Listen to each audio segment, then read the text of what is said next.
All right, cool. I'm going to carry on apprenticing with Jesus, abiding with Jesus in a hurried and digital age. Hopefully you've got a handout within reach and a pen, and we'll sort of refer to those passages and jump around a bit as well. Let me pray as we turn to think about God's word. Lord God, thank you so much for Jesus. Thank you that he is so good, so kind, so strong, so attractive and compelling in every way. And Lord, we want to be with him. And I pray that you would use this evening to help us to enjoy being with him. Amen. Cool. So, a little recap. It feels like quite a few weeks since we've been talking about this series. Do you remember, if you were here, we started with recovering the idea of imitation in discipleship. Discipleship, apprenticing under Jesus, following him, and the call of Jesus and the New Testament to imitate Christ, to follow him. Take my yoke upon you. Remember that? We're kind of locking arms with Jesus. He shoulders the heavy load. We walk with him, and we do life together with him. And it's brilliant. It's an easy burden to carry. It's so, so good to do life with Jesus. We thought about practicing the way of Jesus, how he calls us to follow his way, to join this way of life. And we saw that that's actually a surprisingly common idea in the Bible that we might not think about very much. His way of life requires practice. And it requires spiritual disciplines and a bit of effort to follow his way. And it turns out to be so good. And we thought a little bit about some of the practices, things like silence, solitude, Sabbath, simplicity, some of these sorts of things that help us. And today, we're particularly focusing on the heartbeat of it all, abiding. Abiding with Jesus. And it's from this that everything else flows. But before we get to that, we really need to think about the age that we live in, this hurried and digital age. And as I've mentioned before, I've been very helped in thinking about this by John Mark Comer's book, The Ruthless Elimination of Hurry, which I highly recommend. And a lot of the quotes and things on your handout are stolen straight from this. So there you are, disclaimer. And I'm also going to refer to another book later on. So a hurried age. I don't know what you would say is the great enemy of spiritual life. It's quite a big question, isn't it? You could buzz and chat about it. You might talk about things like, I don't know, postmodernism, liberal theology, sexual confusion, worldliness, selfishness, pride, injustice, inequality. All sorts of things could go for that title, couldn't they? The great enemy of spiritual life. Well, a guy called Dallas Willard, very influential American leader in the last century, he said this to a mega church pastor in the States, John Ortberg. He said, hurry. Hurry is the great enemy of spiritual life in our day. You must ruthlessly eliminate hurry from your life. Hence the title of this guy's book. It's quite a claim, isn't it? Hurry is the great enemy of spiritual life. And so I want us to sort of explore that and to weigh that up, because that's quite a big claim. But just think about how many times someone has told you when you've asked them, how are you doing? What do they say? Yeah, okay, pretty busy. It's like every time, isn't it? How was your week? Oh, pretty good. Very busy. We're just always busy. We're always busy. It is everywhere. So much to do, so little time. So much work to do, so little time to do it in. Even in our sort of personal and social lives, so many books to read, so many podcasts to listen to, so many things to watch on Netflix, so many places to visit, so many gigs to go to, so little time. We just feel so busy, don't we?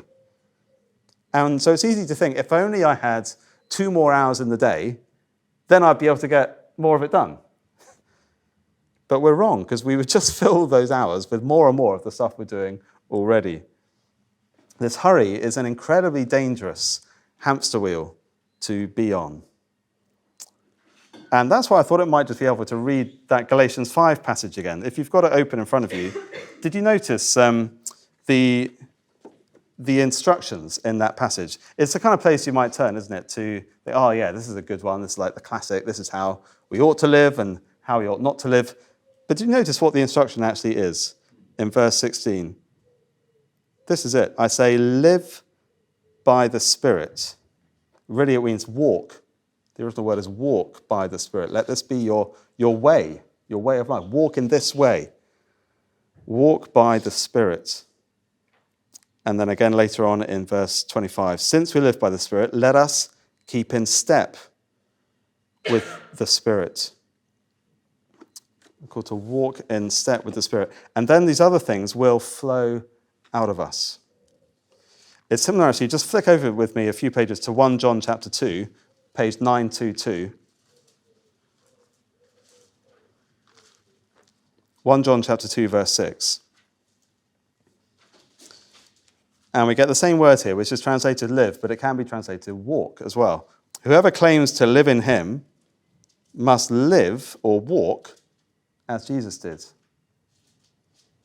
Whoever claims to live in God must walk as Jesus did. Walking. Walking is the way, not running. Walking, not running. Do you remember in the Garden of Eden, God came and walked with Adam and Eve in the garden? Amazing image, amazing idea.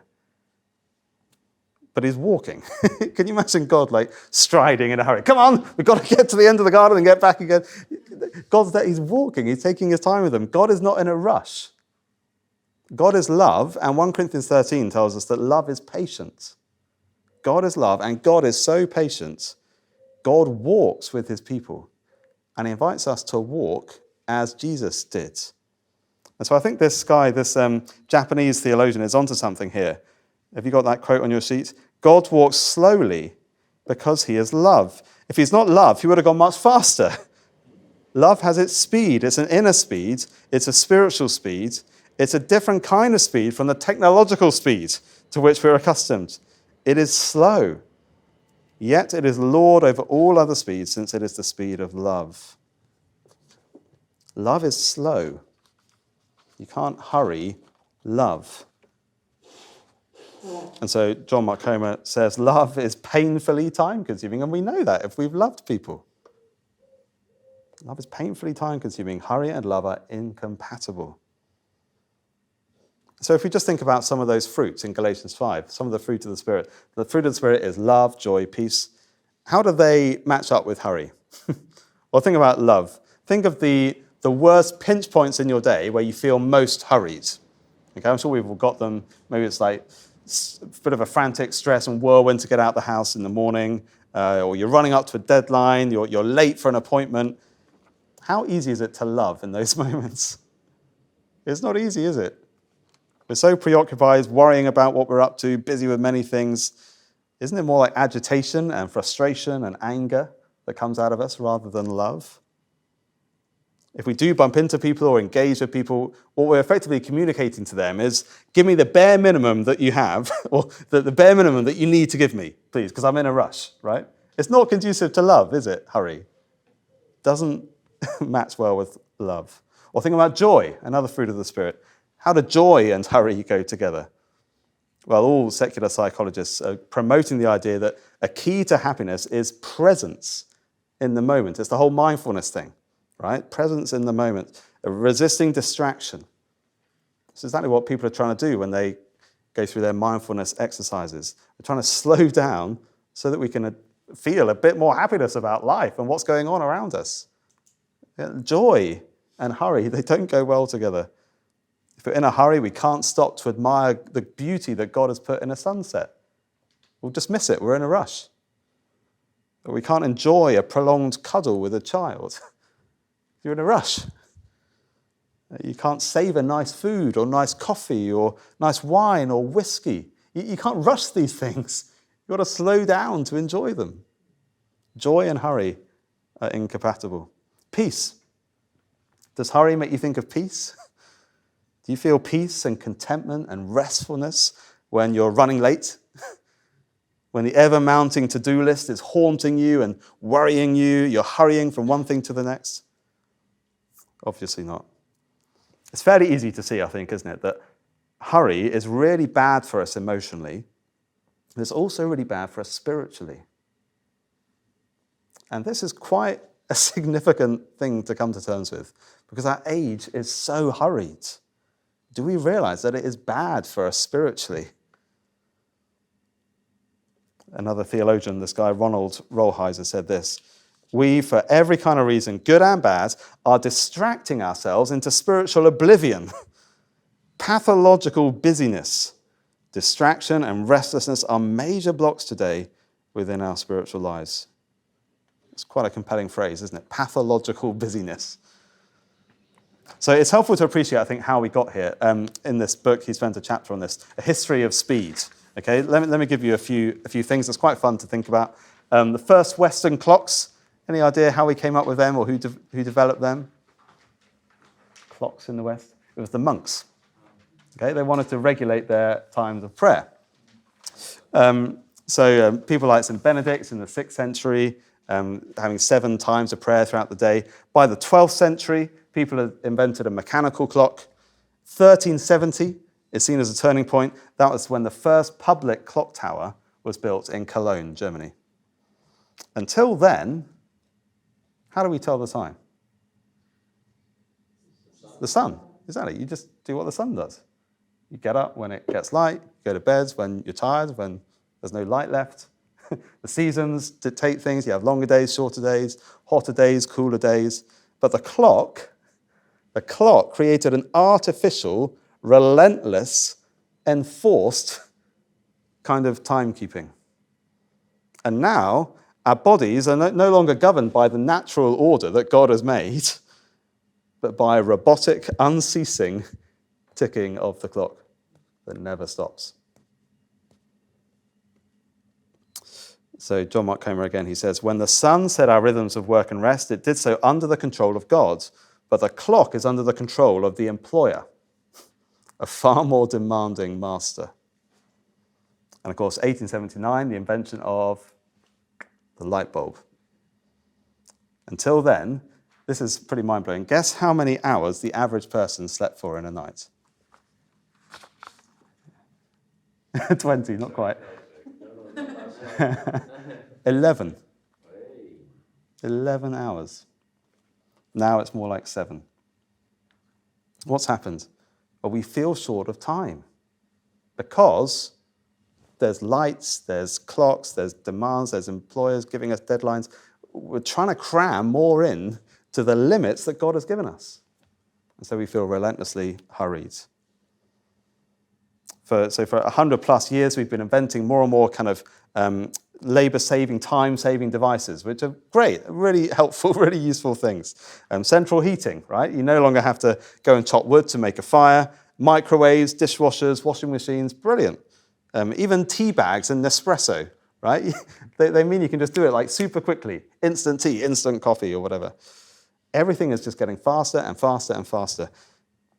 And do you see what's going on? As we accelerate the way we do life, we don't get more time. None of us feel like we have more time, do we? The more these things increase, the less time we feel we have, because we want to do more and more in the same amount of time. There's a very interesting review in Harvard Business Review, which showed it was a study on social status in America. And it used to be that the sign of wealth was leisure, right? You can afford it. So you can sit back and relax because you've got loads of wealth. Now, busyness is a sign of wealth because you're expected to keep doing more and more and more and more to maintain your wealth. And you can see it in advertising. So advertising for luxury goods, which only the super rich can afford, like Rolex and things, they aren't anymore accompanied by lounging by the pool, kind of kicking back and doing nothing. They're accompanied by people conducting a business meeting or traveling the world for business. Late night drinks after earning your millions and burning the candle at both ends. So a century ago, the less you worked, the more status you had. But now, the more you sit and relax, the less status you have. We're idolizing busyness. And so lunch breaks are barely a thing for many of us.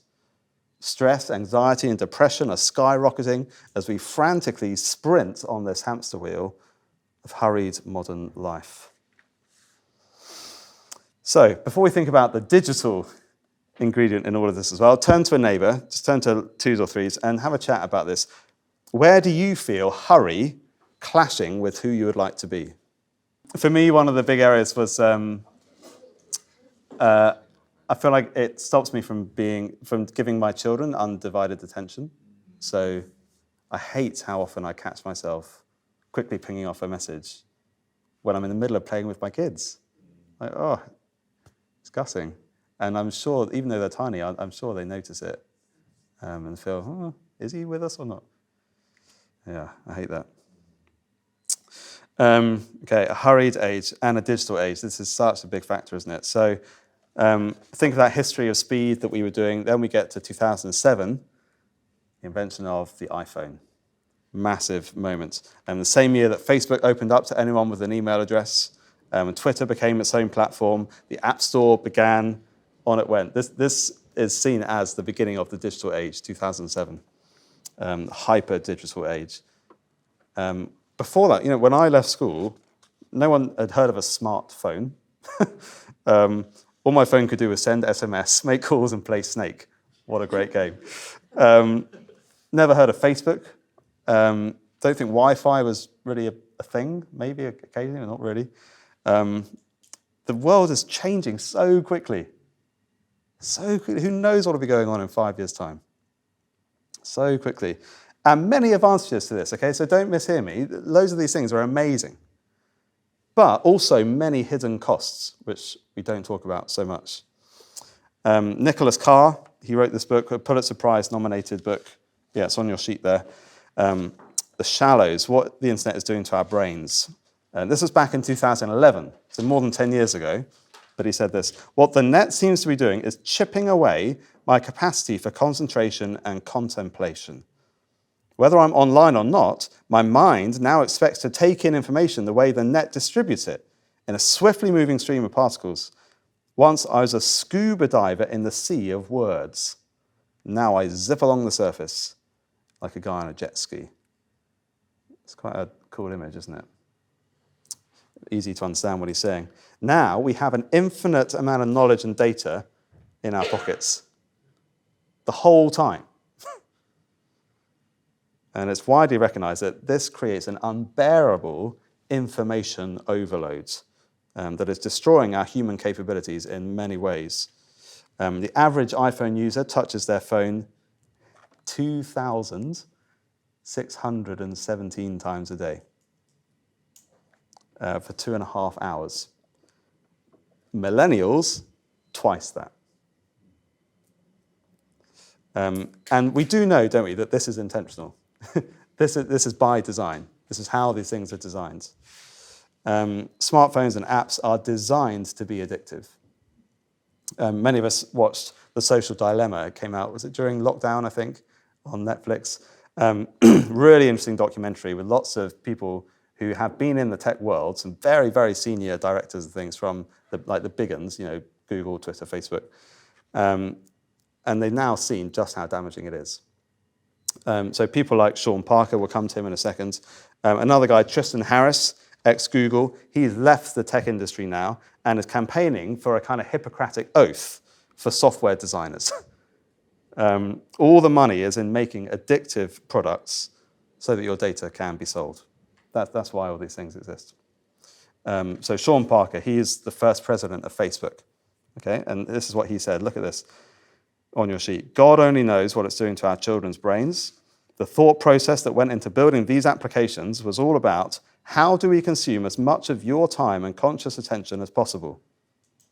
And that means that we need to sort of give you a little dopamine hit every once in a while because someone liked or commented on a photo or a post or whatever, and that's going to get you to contribute more content, and that's going to get you more likes and comments.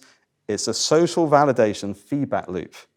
Exactly the kind of thing that a hacker like myself would come up with because you're exploiting a vulnerability in human psychology.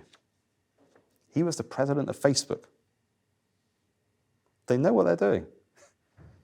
And we get hooked, don't we? I've tried a number of times over the years to put in healthier boundaries with my phone and things.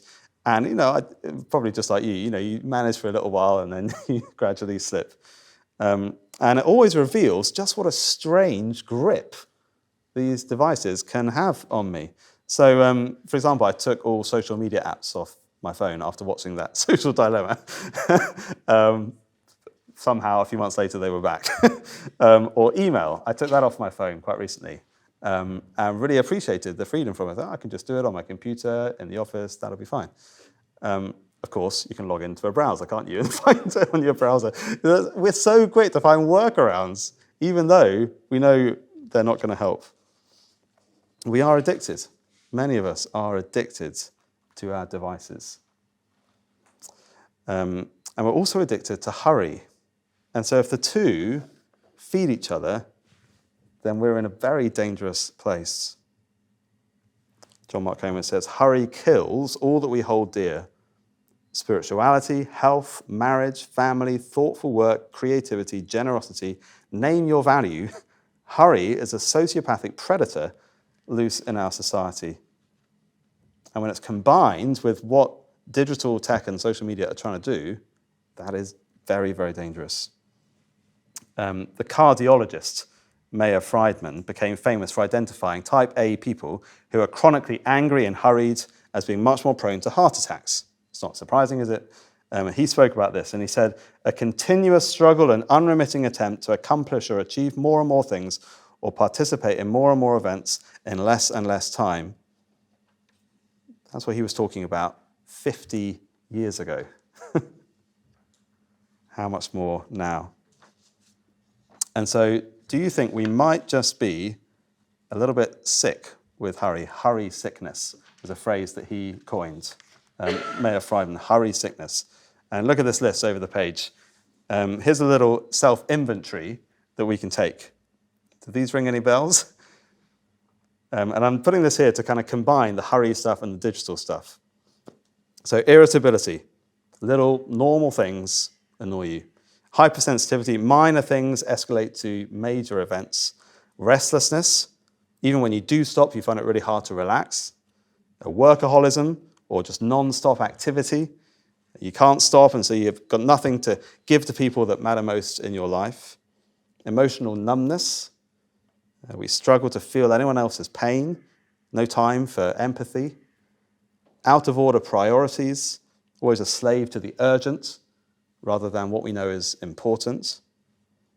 Lack of care for your body. There's no time for sleep or exercise and diet to be what they should be.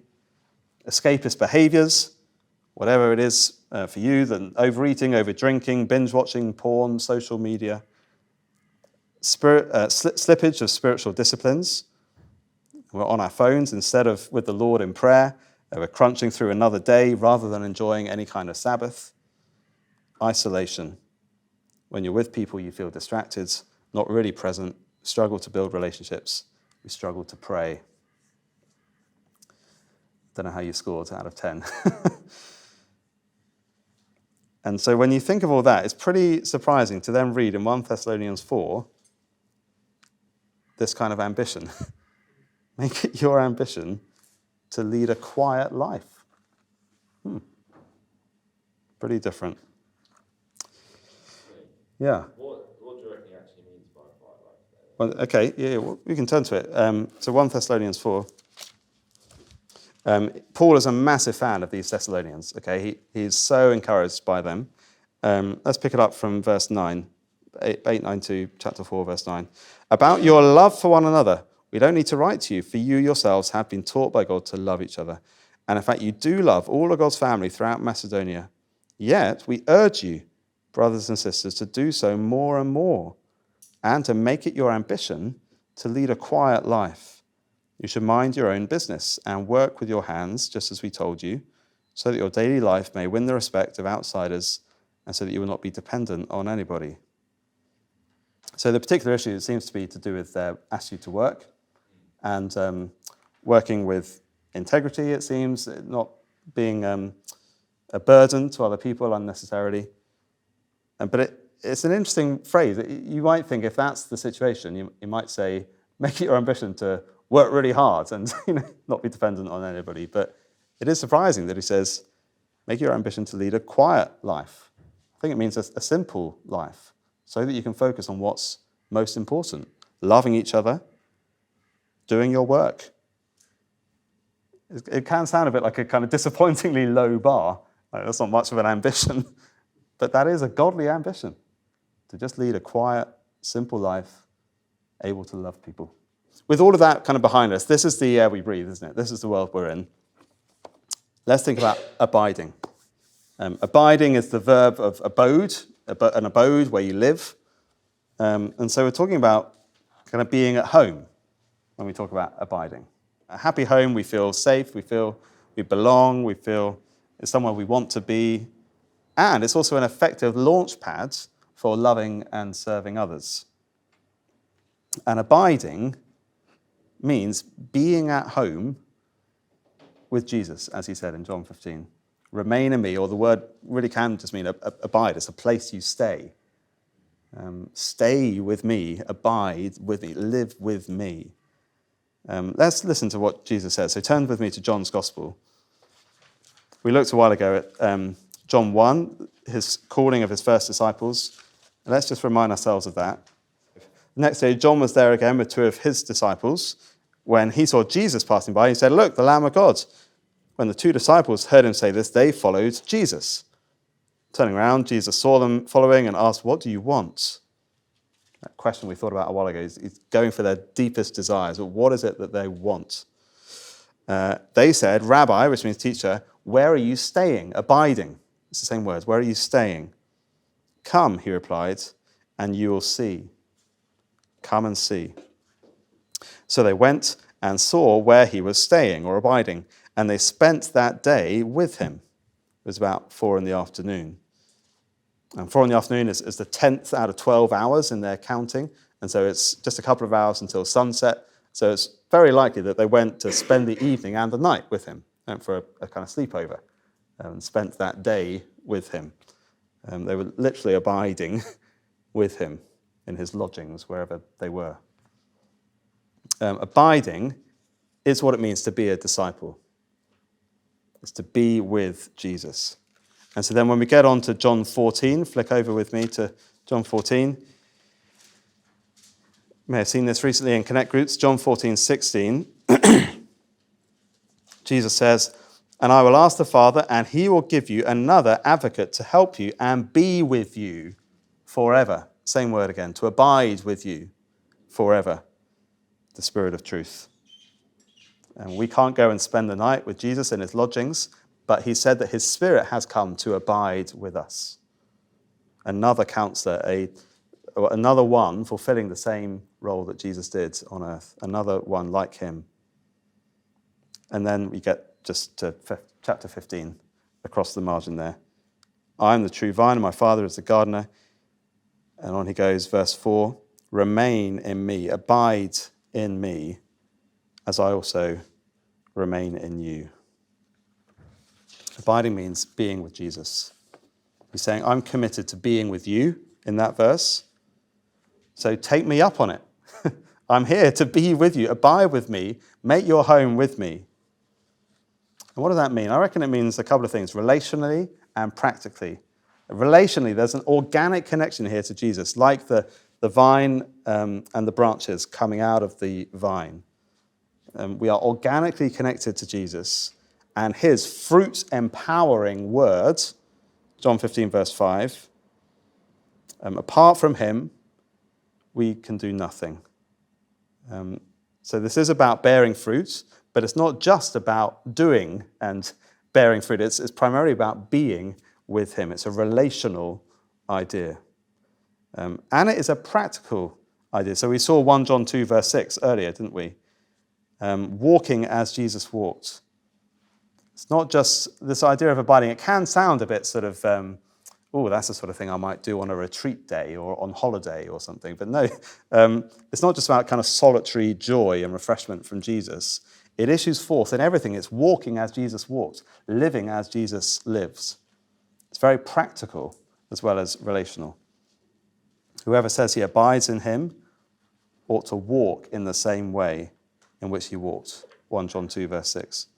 So abiding means being with Jesus, and it means doing what Jesus did. And that, by that I mean, this is language from John Mark Comer's book, doing what Jesus did, recognizing that he invites us to follow his way of life. Okay, he says if you want to experience the life of Jesus, you have to adopt the lifestyle of Jesus. He is inviting us to follow him, just like those first disciples did. They went to come and see, to watch his life, to observe his life, and to do what he did, to walk in the same way in which he walked. 1 John 2:6. And again, that's why I think Galatians 5 is such a helpful reminder. It's not just a list of instructions, be more loving, be more joyful, be more peaceful. It's walk by the Spirit. Keep in step with the Spirit, the one who is abiding in us, and then his fruit will work in us. But it won't just happen kind of automatically. It does require us opening ourselves up to him, consciously walking with him, empowered by the Spirit as we abide with Jesus and his words. They say, don't they, in business, a very common kind of cliched phrase, your system is perfectly designed to give you the results that you're getting. And it's very true, isn't it? It's very true. Whatever systems you think you have in life or you might not have thought about, but they are perfectly designed to give the results you're getting. So I guess the question in terms of abiding is, what fruit is coming out of the branch of your life? Is it the spiritual fruit of Galatians 5? Don't we want to bear that fruit? Isn't it beautiful? It's so attractive. And the good news is we can. We can bear that fruit because of the vine, by his Spirit. And so the million-dollar question is, how? How can I bear that beautiful fruit? And I think a hugely helpful way to answer that question is habits. Habits. So last page of the handout, habits form who you are. And do you remember a while ago I mentioned that James Smith book where he says that love is a habit? He showed Colossians 3, this idea of clothing ourselves with compassion, kindness, humility. They're character traits, good moral habits that become woven into who you are as you daily put these things on, walking by the Spirit, so that they become second nature. Second nature is one of those phrases, I don't know if you ever thought about, what's first nature?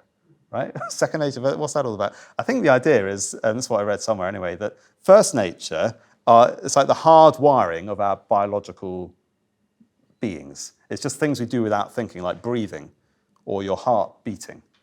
Okay? They're just so instinctive and natural to you. So for something to become second nature, is for it to become increasingly like that, increasingly automatic. So that when Joe Bloggs or Jenny Brown needs your love or compassion or forgiveness, you don't have to kind of decide to do that. It's increasingly your disposition to be that way. Because you're acquiring those habits, they're becoming woven into the fabric of who you are as a person. So how do we acquire such habits? Practice. Practice. Learning these habits, these virtues, these ways of being, is not simply a matter of just using your mind and memorizing, I ought to do this, do that, do the other, memorizing the 10 Commandments. No, it's a matter of formation, the kind of people we are becoming. It's a retraining and internalizing of what we are practicing. It's just like piano scales. James will tell you, or whatever instrument you play.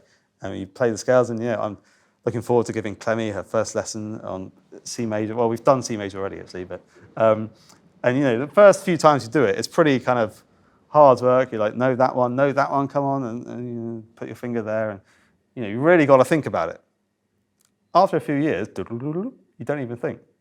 Your fingers are just trained; they can just do it. And the idea is that as you read music, you can whittle them out whenever you see it there on the sheet. That is practice, right? It's internalizing something so that you can do it second nature without having to decide, I'm going to do E flat minor now. You just do it. And so discipleship, James Smith says, is a rehabituation, pretty cool word, of your loves. It's a rehabituation. It's a forming of your habits, of your loves and your desires. And so there's loads of ways we could think about this. Lots of different ways people have very helpfully thought about habits that will help us to live the way Jesus lived and to abide with Jesus. And Jules lent me this very helpful book, The Common Rule. Has anyone seen this? I mentioned the idea of rule a while ago. And it's quite an off-putting word, isn't it? Because you kind of think, oh, rules, boo, they're bad. It's not so much rules, as it were. It's more about a rule of life. Okay, it's an older way of using the word. A bit like those monks again who invented the clock. It's about having a habit, a kind of programmed habit of how you are going to live. And the common rule is his approach, something that he found helpful and something he's shared. And I've put the sort of summary of it there on the handouts. Now, I'm not suggesting that we all kind of adopt this unthinkingly and universally. I'm not suggesting this is like straight from God or anything like that. But I am suggesting that we adopt something like this because your system is perfectly designed to give you the results you're getting. We may not even think we have a rule, but we almost certainly do. I mean, just think about your morning routine. How much does it vary? How much is it always pretty much the same? You may not have ever thought about it, but we basically live by practices and habits. The idea, I hope, is that we can come up with determined, considered, hope-filled commitments to live out habits that are good for us, that will serve us in our true human calling of loving God and loving our neighbours. So I thought it'd just be good to look at let's just look at the daily ones tonight. We can come back to the weekly ones another time, maybe. Do you understand the diagram? He's got a few different kind of axes going on, loving God on the left, loving neighbour, and then things to embrace, things to resist. It's all very clever. The daily habits there in the middle, kneeling prayer 3 times a day. He talks about how helpful it can be to use our bodies to shape our minds and our hearts. That's why the Bible often talks about postures of prayer, whether it's kind of raising your hands or falling down on your face or kneeling. Your body can communicate to your mind and heart the significance of what you're doing. And so he talks about kneeling prayer 3 times a day. Very first thing, like as soon as you get out of bed, before you do anything else, even if it's just for 5 seconds, finding a time in the middle of the day.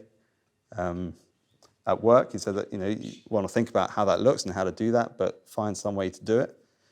And then again, at the end of the day, kneeling prayer 3 times a day. 1 meal with others.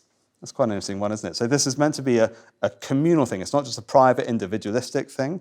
It's about recognizing we're called by Jesus to love one another, to love people around us. Meals are for feasting and for fellowship, good gifts from God. Think about having a meal with others, time to slow down and bless others. 1 hour with phone off. This is one that I've been trying to implement this last week because of what I noticed of me and my children. So the hour I get home, turn my phone off for an hour. And there's something, I don't know if you've ever tried it. It sounds radical. Do you ever turn your phone off? It does something to you. As soon as you turn it off, you're like, oh, like, okay, I'm uncontactable. It's like you stepped into some parallel universe. It's how we always used to live. But you do suddenly feel free to actually give yourself to people. You're not constantly thinking, has anyone messaged? Do I need to do anything? You're just with people. I really recommend you try it. And scripture before phone. So first thing in the morning. We must govern our phones or they will govern us. And the first thing we go to in the morning, it really does channel how we enter the day. So maybe you're just instinctively turning to WhatsApp or emails. And that will be making you think, what do I need to do today? That's the kind of governing question as you enter the day. What do I need to do today?